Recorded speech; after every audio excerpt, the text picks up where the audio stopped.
Alright, folks, Rich Van Tassel with you, giving you a recap of the earlier games thus far. Week 8 of the NFL season. Some of them have not yet gone final. We just saw Oakland miss a field goal right now that would have won it in overtime. We've already had a tie today, but I want to get this done, so I'm going to do the games that are final, and hopefully these other ones close out in the meantime. The first game we're going to is the Houston Texans defeating the Detroit Lions 20-13. Matt Stafford. Hey, maybe let's hold our horses on the MVP talk for just a second. And I say this because no one's hearing me say Ezekiel Elliott should be MVP either, so I'm not just, some hater in that regard. Let's just calm down. We still got a lot of ways to go, but Matthew Stafford, 27 of 41, 240 yards, 1 touchdown, no interceptions. Running the ball, Theo Riddick, 11 of 56, 5.1 yards per rush. The team altogether 14 of 58, 4.1 yards per rush. That includes Zach Enner, 3 carries for 2 yards, though, which is 0.7 of a yard per rush. Eric Ebron, the top receiver, 7 for 79. Theo Riddick, 8 for 77. Golden Tate, 7 for 42. Marvin Jones, 3 for 33. Only 6 guys caught passes for the Lions. No fumbles, so no turnovers all the way around. Very good. They had 3 sacks. Ezekiel Ansah did not have any of them. Jonathan Batamosi had an interception. And I should have said no giveaways for the Detroit Lions. Andre Roberts, 5 kick returns, 134 yards. That's 26.8 yards per return. And a longest of 42. So you take that one out. It's not very good in that regard. Matt Prater, 2 for 3 in his field goals. For the Houston Texans, Brock Osweiler, 20 of 29, 186 yards. 1 touchdown, 1 interception. Not bad, but not good either. But at this point, the Houston Texans will take not bad. Lamar Miller, top rusher, 17 carries, 56 yards, 3.3 yards per rush, and a touchdown. Alfred Blue, 9 for 41. The team altogether 31 of 105, 3.5 yards per rush. The Blue touchdown. That does include 3 carries for -3 yards, which is -1 yard per carry by Brock Osweiler. I'm guessing he was taking knees, so that brings the numbers down just a bit, probably right at 4 yards.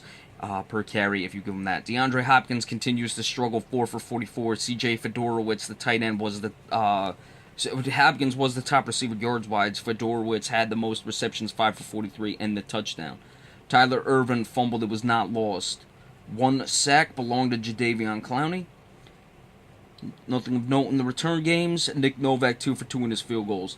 So, the Detroit Lions have now lost 2 straight after winning 3 or 4 straight to get to 4-2.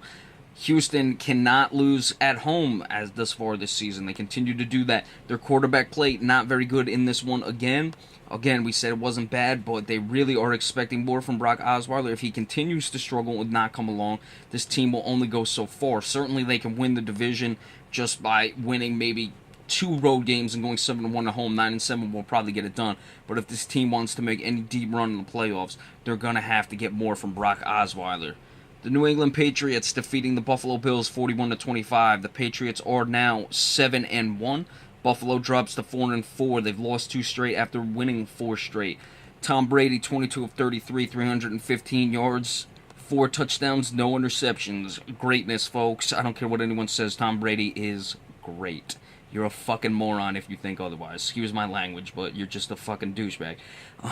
Garrett Blunt, 18 carries for 43 yards, 2.4 yards per rush, 1 touchdown. Tom Brady had a 15-yard carry. James White, 2 for 15. The team altogether 23 of 72, 3.1 yards per rush, and the touchdown. Rob Gronkowski, the top wide receiver, 5 receptions, 109 yards, a touchdown. Chris Hogan, 4 for 91. A touchdown. That's 21.8, 22.8. Gronkowski, Hogan, respectively, for the average. Julian Edelman, 4 for 37, a touchdown. Danny Amendola, 3 for 29, and a touchdown. Shea McClellan recovered a fumble. Matthew Slater fumbled. It was not lost. 2 sacks, both belonging to Trey Flowers in this game. Danny Amendola had 2 kick returns of 97 yards, the longest of 73. Did not take anyone for a touchdown, though. Stephen Gostowski, 2 for 2 in his field goals. Tyrod Taylor, maybe the worst game he's played as a pro. It wasn't brutally bad either, so certainly something to hang your hat on when this is your worst game. 19 of 38, 183 yards, no touchdowns, no interceptions. So I'm not saying it's good, but I've seen a lot worse games than that. So if this is the worst game Tyrod Taylor ever plays, he can feel good about himself. Mike Gillislee ran the ball well, 12 carries, 85 yards, 7.1 yards per rush, a touchdown. Tyrod Taylor 5 for 48, 9.6. He also had a touchdown. 26 of 167 altogether for this team, 6.4 yards per rush, and they had 3 touchdowns. Jonathan Williams also contributed a rushing touchdown. Walter Powell, top receiver, 3 for 59. Robert Woods, 4 for 50. Reggie Bush, 2 for 34. Reggie Bush fumbled. It was not lost. Colton Smith fumbled and recovered a fumble. Tyrod Taylor recovered a fumble. 5 sacks for the Buffalo Bills, so give them credit in that regard. Kyle Williams only had 1 of them. No one had more than 1. Linebackers had a few sacks. Darius had 1. Shaq Lawson getting involved in the act. Didn't even know Shaq Lawson was ready to go. But certainly that's a welcome sign for the Buffalo Bills. No one in the secondary got it, so it was all the upfront pressure. Dan Carpenter 1 for 2 in his field goals. Buffalo is going to have a problem if they can't find a reliable wide receiver now that Sammy Watkins is out. You're going to rely on your running game, which is good, but your receivers are going to have to make plays, and they're relying on a lot of the running backs to catch passes. Tom Brady was very good. Buffalo, frankly, though, I expect more from their secondary than what they showed today. Even though Tom Brady makes a lot of teams look bad, it's still got to be better than that. Arizona Cardinals, as I predicted, go on the road and lose. They dropped to 3-4-1, 1-2 on the road. Carolina 2-5. We'll get into Carolina after we do the box score. Carson Palmer, 35 of 46, 363 yards, 3 touchdowns, 1 interception. You don't lose many games when your quarterback puts up those numbers. David Johnson, 10 carries for 24 yards, 2.4 yards per rush. David Johnson, 7 receptions, 84 yards. J.J. Nelson, 8 for 79, 2 touchdowns.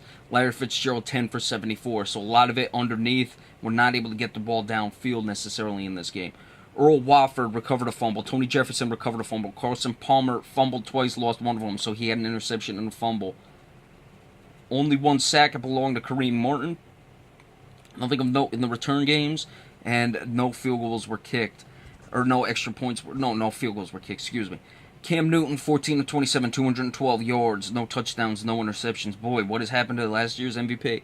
Jonathan Stewart back, 25 of 95, 3.8 yards per rush, 2 touchdowns. Cam Newton, 7 of 43. The team altogether 36 of 141, 3.9 yards per rush, 2 touchdowns. So Carolina clearly said, come hell or high water, we're running the ball. They did 36 times and didn't even get 4 yards per carry, but they got the win.